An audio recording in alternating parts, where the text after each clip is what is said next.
जय हिंद साथियों। आज की ये वीडियो एनटीपीसी एग्जाम के लिए है। मैं कहूंगा साथियों ये 80 लगभग सवाल होंगे। इन 80 सवालों को अगर आप साथियों तैयार कर लेते हैं तो इसमें से तकरीबन 8 से 10 सवाल साथियों आपको डायरेक्ट देखने को मिले, क्योंकि ये साथियों 10 नंबर वाली क्लास है।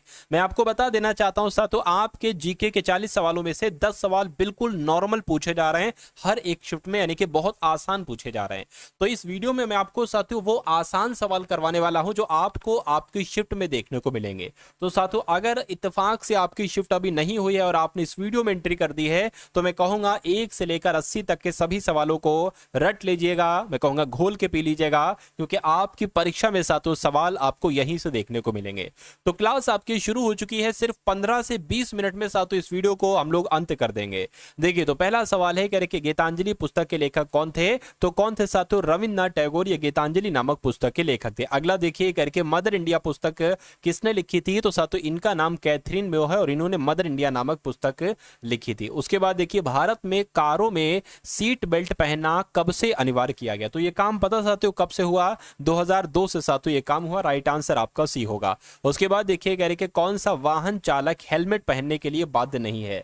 तो किसकी बात चल रही? देखिए, दो पहिया वाहन चालक ये इसको हेलमेट पहनना चाहिए, ट्रक चालक को भी पहनना चाहिए, साइकिल चालक नहीं पहन सकता है, नहीं पहन सकता है। तो यही आपके सवाल का बिल्कुल सही जवाब हो जाएगा, है ना। उसके बाद देखिए अगला सवाल कह रहे कि विश्व का सबसे छोटा पक्षी कौन सा है? तो विश्व का सबसे छोटा पक्षी की अगर हम बात करते हैं तो हमिंग बर्ड विश्व का सबसे छोटा पक्षी है। कह रहे कि डॉल्फिन को किस प्रकार का जीव माना जाता है? तो डॉल्फिन की अगर बात करते हैं साथियों स्तनपायी ये जीव होता है। राइट आंसर आपका सी होगा। और अगला देखिए कह रहे कि स्वराज मेरा जन्मसिद्ध अधिकार है और मैं इसको लेकर रहूंगा, ये नारा किसका है? तो अगर आपका जवाब बाल गंगाधर तिलक है तो आपका जवाब बिल्कुल सही है। देखिए, बहुत तेजी के साथ साथियों हम लोग इस क्लास में चलें, क्योंकि समय आपके पास कम है और मुझे वही कंटेंट आपको देना है जो परीक्षा के लिए अति महत्वपूर्ण है। कह रहे कि भारत का पहला स्वतंत्रता संग्राम किस वर्ष हुआ था? तो अगर आपका जवाब 1857 है तो मैं कहूंगा बिल्कुल सही है। भारत का सबसे बड़ा बांध कौन सा है? अगर आपसे एग्जाम में पूछा जाए तो कौन सा बांध है साथियों, मुझे आप लोग यहां पर बता दीजिए। चलिए साथियों, मैं आपको यहां पर बता देना चाहता हूं कि अगर आप अपने एग्जाम एनटीपीसी को क्रैक करना चाहते हैं तो एनटीपीसी एग्जाम को क्रैक करने के लिए कुछ साथियों पीडीएफ मैंने आपके लिए तैयार करवाई है ना। उस पीडीएफ में साथियों क्या क्या है? जीके है, उसके अलावा रीजनिंग है, उसके अलावा साथियों मैथ है। और सबसे अच्छी बात यह है कि हर क्वेश्चन के नीचे ही उसका सोल्यूशन है। जिसके रीजनिंग का मान लीजिए क्वेश्चन है, 4 ऑप्शन होंगे, उसके नीचे उसका आंसर होगा और उसके नीचे उसका बहुत आसान लैंग्वेज में साथियों सॉल्यूशन है कि हर बच्चे के समझ में आ जाए। ऐसे ही साथियों मैथ है, ऐसी रीजनिंग है और ऐसी जीके है। उसके अलावा जीके का मान लीजिए क्वेश्चन है, 4 ऑप्शन है, जस्ट नीचे उसका आंसर है और उस क्वेश्चन से संबंधित जितने क्वेश्चन बन सकते हैं 2 3 4 वो भी साथियों नीचे लिखे हुए हैं। तो अगर एग्जामिनर पूछेगा तो डायरेक्ट ये सवाल पूछ लेगा, अगर यहां से सवाल नहीं लेगा तो साथियों इन जो रिलेटिव क्वेश्चन है ना यहां से सवाल साथियों बन जाएगा। तो रीजनिंग है, मैथ है, जीके है, सब कुछ है साथियों। और ये सिर्फ आपको 45 रुपीज में दिया जा रहा है। नीचे डिस्क्रिप्शन में लिंक है। मैं कहूंगा पेपर में जितने भी समय आपके बाकी है इसको पढ़ लेना, जितना आप पढ़ सकते हैं। पेपर आपका साथियों क्रैक हो जाएगा, कम से कम सीबीटी 1 तो आपका क्रैक हो जाएगा। फिर सीबीटी 2 की तैयारी आप एक नए सिरे से करिएगा, एक शानदार तरीके से करिएगा। लेकिन अगर आपकी तैयारी नहीं हो पाई है और सीबीटी 1 क्रैक करना चाहते हैं तो इन क्वेश्चन को साथियों आप लोग जरूर देखकर जाइएगा। चलिए, तो भारत का सबसे बड़ा बांध की अगर हम बात करते हैं तो कौन सा है, मुझे बताइए। तो टिहरी बांध जो है साथियों ये भारत का सबसे बड़ा बांध है, ये आप लोग याद रखेंगे। राइट आंसर आपका डी होगा। उसके बाद देखिए अगला सवाल है आपकी स्क्रीन पर, आपसे कहा जा रहा है कि ओलंपिक खेलों का आयोजन कितने वर्षों के अंतराल पर किया जाता है? तो साथियों 4 वर्षों के अंतराल पर किया जाता है। अगला देखिए कह रहे मालगुडी डेज पुस्तक के लेखक कौन है? तो अगर आपका जवाब साथियों आर के नारायण है तो मैं कहूंगा आर के नारायण आपके सवाल का बिल्कुल सही और सटीक जवाब हो जाएगा। मालगुडी डेज पुस्तक के लेखक आर के नारायण है। अगला देखिए माई एक्सपेरिमेंट्स विद ट्रुथ पुस्तक किसने लिखी थी? तो साथियों किसने लिखी थी? मैं कहूंगा महात्मा गांधी जी ने लिखी थी। अगला देखिए भारत में कारों के लिए ड्राइविंग लाइसेंस कितने वर्षों के लिए मान्य होता है? तो साथियों कितने वर्षों के लिए मान्य होता है? मैं कहूंगा 15 वर्षों के लिए मान्य होता है। उसके बाद देखिए सड़क पर सफेद रंग की टूटी हुई रेखा को क्या दर्शाती है? क्या दर्शाती है साथियों? पैदल चलने वालों के लिए संकेत या ओवरटेक करने की अनुमति या वाहन रोकने का स्थान। बिल्कुल साथियों वाहन रोकने का स्थान, आंसर आपका ऑप्शन नंबर ए हो जाएगा। चलिए, पैदल तो लोग साथियों फुटपाथ पे चलते हैं। हाँ, अगर ये होता सड़क पार करने का तो कहीं ना कहीं सही होता आपका। उसके बाद देखिए जैसे कि मान लीजिए मैं आपको समझा देता हूँ, है ना, सड़क पर सफेद रंग की टूटी हुई, है ना, टूटी हुई पट्टी, जैसे मान लीजिए ये रोड है ना, और ऐसे ऐसे करके ये जो होता है ना, ऐसे करके, तो यहाँ से लोग पैदल जाते हैं, यहाँ पर जब कोई गाड़ी आती है तो उसको हल्का करना पड़ता है, रोकना पड़ता है ना, जो आवागमन कर रहे हैं पैदल लोग, उनके लिए सहूलत हो जाए। किस जीव को रेगिस्तान का जहाज कहा जाता है? तो रेगिस्तान का जहाज साथियों किसे कहा जाता है? ऊंट को कहा जाता है। अगला देखिए, कौन सा समुद्री जीव सबसे बड़ा होता है? तो अगर सबसे बड़े समुद्री जीव की बात करें तो ब्लू व्हेल आपका आंसर हो जाएगा, राइट आंसर आपका बी होगा। कह रहे कि दांडी मार्च का नेतृत्व किसने किया था? तो दांडी मार्च का नेतृत्व साथियों महात्मा गांधी जी ने किया था, आंसर आपका बी होगा। साथियों इन सवालों में से कितने सवाल आपके सही हो पा रहे हैं, कितने सवाल आपके गलत हो जा रहे हैं, ये भी आप लोग चेक करके मुझे बताइएगा। भारत का पहला गवर्नर जनरल कौन था? तो भारत का पहला गवर्नर जनरल साथियों वॉरेन हेस्टिंग था। कौन था? वॉरेन हेस्टिंग था। और भारत का सबसे बड़ा राज्य कौन सा है? तो सबसे बड़ा राज्य क्षेत्रफल के हिसाब से अगर बात करते हैं तो राजस्थान है, सही जवाब आपका ऑप्शन नंबर सी हो जाएगा। विश्व का सबसे ऊंचा पर्वत की अगर बात करें तो विश्व का सबसे ऊंचा पर्वत कौन सा है? मैं कहूंगा माउंट एवरेस्ट विश्व का सबसे ऊंचा पर्वत है, आंसर आपका ए है। अगला देखिए साथियों, डिस्कवरी ऑफ इंडिया इस पुस्तक के लेखक कौन है? तो डिस्कवरी ऑफ इंडिया इस पुस्तक के लेखक की अगर बात करें तो पंडित जवाहरलाल नेहरू हैं, आंसर आपका जाएगा ऑप्शन नंबर बी के साथ। उसके बाद देखिए, अनटचेबल पुस्तक किसने लिखी थी साथियों, बताइए। तो इस पुस्तक की अगर बात करें किसने लिखी थी? मुल्क राज आनंद ने इस पुस्तक को लिखा था, राइट आंसर आपका जाएगा ऑप्शन नंबर ए के साथ। अगला देखिए, भारत में दोपहिया वाहनों के लिए न्यूनतम हेलमेट पहनने की अनिवार्यता किस वर्ष लागू हुई थी? तो साथियों कब लागू हुई थी? 2019 में लागू हुई थी। यानी कि भारत में दोपहिया वाहनों के लिए न्यूनतम हेलमेट पहनने की अनिवार्यता किस वर्ष लागू हुई थी? 2019 में लागू हुई थी, ये आपको मालूम होना चाहिए। सड़क पर पीली टूटी हुई रेखाएं क्या दर्शाती हैं? तो गति, धीमी गति से चले, रुके और आगे बढ़े, दाएं मुड़ने की अनुमति है, ओवरटेकिंग की अनुमति नहीं, ये आपका सही जवाब हो जाएगा। इस सवाल का आंसर आपका जो जाएगा वो ऑप्शन नंबर डी जाएगा। देखिए इसकी अगर बात करें, वैसे भारत में दोपहिया वाहनों के लिए न्यूनतम हेलमेट पहनने की अनिवार्यता जो लागू हुई वो 1988 से लागू हुई, लेकिन यहाँ पर 1988 है नहीं, तो 2019 मैंने इसलिए लगाया है साथियों कि इसमें साथियों जो अभी हाल फिलहाल में संशोधन हुआ था ना, वो 2019 में हुआ था, तो 1988 नहीं है, तो 2019 आपको लगा देना है। नेक्स्ट नंबर का सवाल आपकी स्क्रीन पर साथियों देखिए सवाल को और फटाफट मुझे बताइए आंसर आपका क्या होगा। आपसे पूछा जा रहा है कि राष्ट्रीय उद्यान और वन्यजीव अभ्यारण्य में क्या अंतर है? तो आप राष्ट्रीय उद्यान भी सुना होगा, वन्यजीव अभ्यारण्य भी सुना होगा, इसमें अंतर क्या होता है?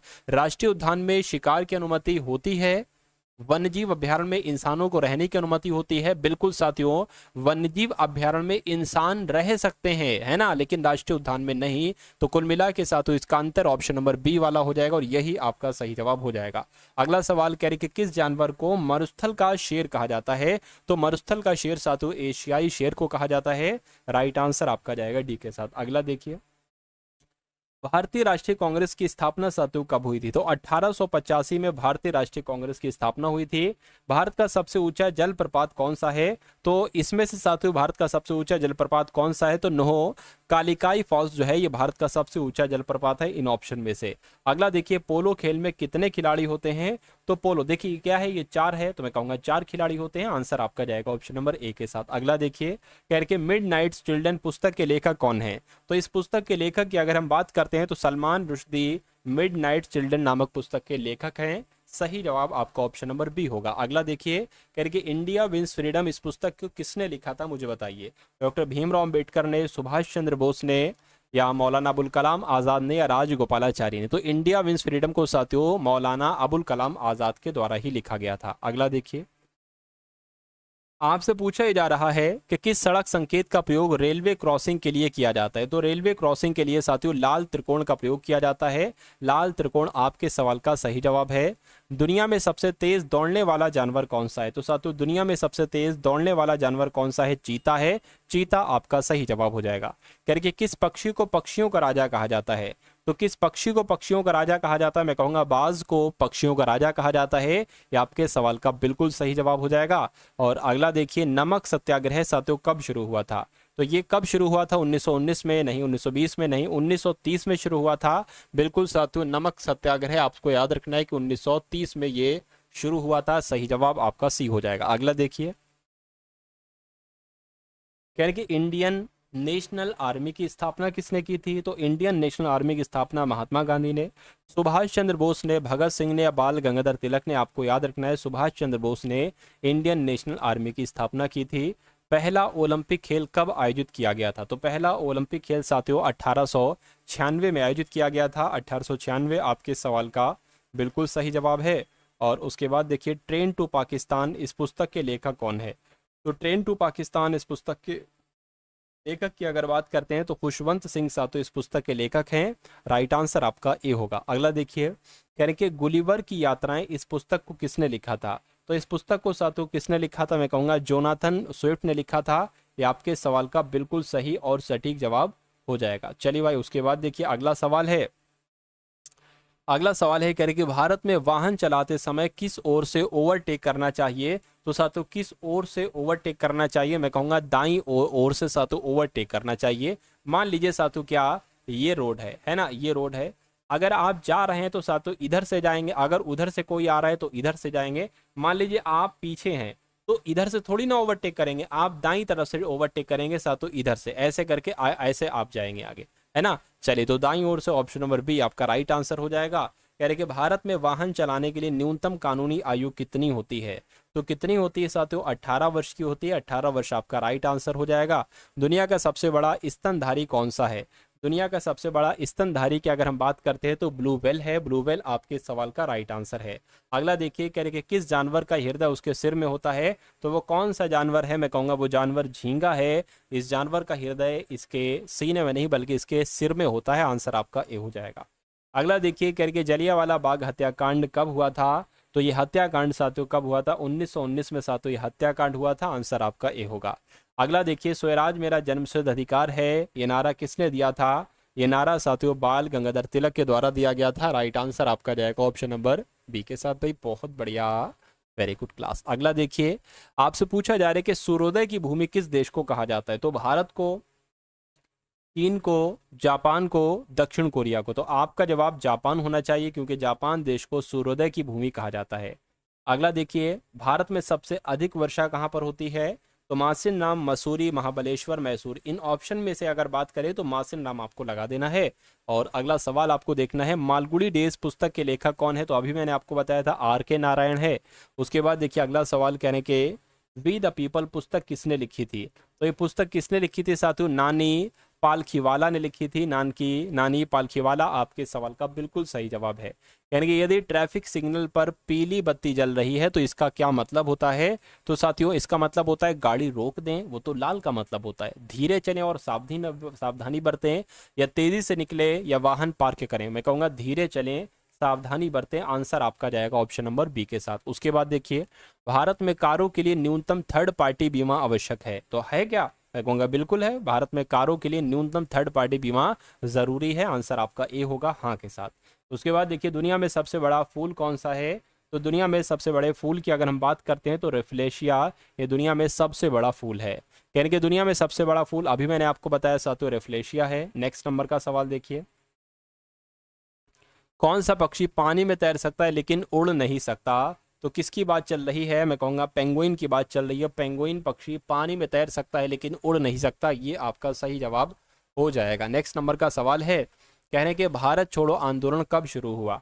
तो ये आंदोलन की अगर हम बात करते हैं साथियों कब शुरू हुआ? 1942 में भारत छोड़ो आंदोलन शुरू हुआ था। सही जवाब आपका जाएगा ऑप्शन नंबर सी के साथ। अगला सवाल आपकी स्क्रीन पर है, कहेंगे साइमन कमीशन भारत कब आया था? तो साइमन कमीशन की जब हम बात करते हैं 1928 में साथियों ये भारत आया। सही जवाब आपका जाएगा ऑप्शन नंबर बी के साथ। भारत का सबसे बड़ा राज्य कौन सा है? महाराष्ट्र है, राजस्थान है, उत्तर प्रदेश है या मध्य प्रदेश है? तो क्षेत्रफल के हिसाब से अगर बात करें तो राजस्थान है, लेकिन मैं आपसे पूछता हूँ जनसंख्या के हिसाब से कौन सा है ना? जनसंख्या के आधार पर आपको बताना है कि जनसंख्या के आधार पर सबसे बड़ा राज्य कौन सा है? महाराष्ट्र है, उत्तर प्रदेश है या मध्य प्रदेश? इन तीनों ऑप्शन में से आपको बताना है। कमेंट में साथ तो इसका आंसर आपको मुझे बताना है ना। कमेंट में आंसर बताइएगा, मैं चेक करूंगा।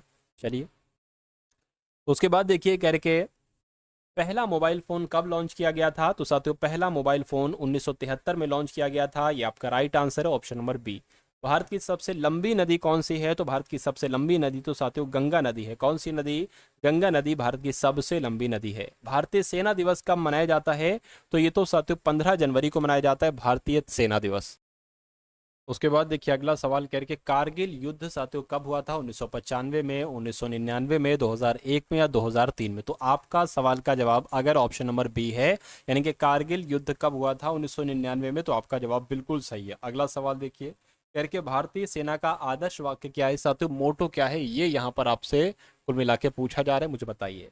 तो क्या है साथियों? सेवा परमो धर्मा है। आंसर आपका जाएगा ऑप्शन नंबर ए के साथ। उसके बाद देखिए भारतीय नौसेना दिवस साथियों कब मनाया जाता है? 4 दिसंबर, 8 अक्टूबर या 15 जनवरी या 26 नवंबर? तो साथियों 4 दिसंबर को भारतीय नौसेना दिवस मनाया जाता है। अगला सवाल, भारत का पहला विमान वाहक पोत कौन सा है? तो भारत का पहला विमान वाहक पोत कौन सा है साथियों? INS विक्रांत है। INS विक्रांत आपके सवाल का बिल्कुल सही जवाब हो जाएगा। उसके बाद देखिए चलिए साथियों और बताइए आपका सही जवाब क्या होगा। आपसे कहा जा रहा है कि भारत की पहली परमाणु पनडुब्बी कौन सी है? तो INS चक्र, कलवरी, अरिहंत या सिंधु घोष? तो क्या है साथियों? अरिहंत, यानी कि INS अरिहंत, ये आपके सवाल का राइट आंसर हो जाएगा। उसके बाद देखिए करके भारतीय संविधान को लागू करने की तिथि क्या है? तो भारतीय संविधान को कब लागू किया गया? 15 अगस्त 1947 को, 26 जनवरी 1950 को, 26 नवंबर 1949 को? मैं कहूँगा 26 जनवरी 1950 को संविधान को लागू किया गया था। सही जवाब आपका ऑप्शन नंबर बी होगा। अगला सवाल कह रहे कि संविधान में कुल कितने मौलिक अधिकार हैं? कितने फंडामेंटल राइट्स हैं साथियों? तो अगर आपका जवाब ऑप्शन नंबर बी यानी कि 6 फंडामेंटल राइट्स आप बता रहे हैं, तो आपका जवाब यहाँ पर बिल्कुल सही हो जाएगा। उसके बाद देखिए साथियों अगले नंबर का सवाल आपकी स्क्रीन पर है। देखिए सवाल को और साथियों बताइए आपका सही जवाब क्या होगा। चलिए कहा जा रहा है भारतीय संविधान का मसौदा तैयार करने वाली समिति के अध्यक्ष कौन थे? तो उनके संविधान के जो मसौदा तैयार किया था संविधान का, उस समिति के अध्यक्ष कौन थे? तो डॉक्टर भीमराव अंबेडकर थे। मैं कहूँगा बिल्कुल डॉक्टर भीमराव अंबेडकर ही थे। उसके बाद देखिए भारत में केंद्रीय रिजर्व पुलिस बल यानी कि CRPF दिवस कब मनाया जाता है? तो कब मनाया जाता है साथियों? मैं कहूँगा 9 अप्रैल को मनाया जाता है। 9 अप्रैल आपके सवाल का बिल्कुल सही जवाब है। उसके बाद देखिए साथियों CBI की फुल फॉर्म क्या है साथियों? CBI की फुल फॉर्म क्या है? Central bureau of investigation, criminal bureau of India, central branch of intelligence या सेंट्रल बटालियन ऑफ इन्फोर्समेंट? तो मैं कहूँगा सेंट्रल ब्यूरो ऑफ इन्वेस्टिगेशन, ये CBI की फुल फॉर्म है। अगला सवाल देखिए भारतीय पुलिस महिला IPS की, है ना, IPS की स्थापना कब हुई थी? IPS की फुल फॉर्म बताइएगा। वैसे ये तो हिंदी में लिखी है, लेकिन इंग्लिश में साथियों क्या इसकी फुल फॉर्म हो सकती है? एक बार साथियों कमेंट सेक्शन में आप लोग मुझे बताइएगा IPS की फुल फॉर्म क्या होगी। IPS की यानी कि भारतीय पुलिस सेवा की स्थापना कब की गई थी? तो 1948 में साथियों इसकी स्थापना की गई थी। ये बात भी आपको मालूम होना चाहिए। चलिए उसके बाद देखिए करके ताजमहल किस शहर में स्थित है? तो ताजमहल आप सभी लोग जानते हैं साथियों आगरा में स्थित है। आंसर आपका जाएगा बी के साथ। उसके बाद देखिए कुतुब मीनार किसके द्वारा बनवाई गई थी? तो कुतुब मीनार की अगर हम बात करें साथियों, ये कुतुबुद्दीन ऐबक के द्वारा बनवाई गई थी। आंसर आपका सी हो जाएगा। नेक्स्ट नंबर का सवाल देखिए भारतीय सेना में लेफ्टिनेंट जनरल के ऊपर कौन सा पद होता है? तो कौन सा पद होता है साथियों? ये brigadier, major general, general, colonel? मैं कहूँगा जनरल वाला पद होता है। आंसर आपका सी होगा। भारत में सियाचिन ग्लेशियर कहाँ पर स्थित है? तो कहाँ पर स्थित है साथियों? लद्दाख में सियाचिन ग्लेशियर स्थित है, आपको मालूम होना चाहिए। उसके बाद देखिए साथियों करके INS विक्रांत को आधिकारिक रूप से भारतीय नौसेना में कब शामिल किया गया था? तो साथियों कब शामिल किया गया था? 2020 में, 2022 में, 2021 में, 2023 में? मैं कहूँगा 2022 में शामिल किया गया था। आंसर आपका सी हो जाएगा। भारतीय नौसेना का आदर्श वाक्य क्या होता है? तो भारतीय नौसेना का आदर्श वाक्य साथियों सम नो वरुणा होता है। आंसर आपका जाएगा सी के साथ। अगला सवाल आपकी स्क्रीन पर आपसे कहा जा रहा है कि INS विराट से पहले भारत का सबसे बड़ा युद्धपोत कौन सा था? तो कौन सा था साथियों? INS विक्रांत था। ये आपके सवाल का बिल्कुल करेक्ट आंसर हो जाएगा भाई। बहुत बढ़िया, वेरी गुड क्लास। तो कैसी लगी साथियों आपको क्लास? इस वीडियो को एक बार लाइक कीजिएगा।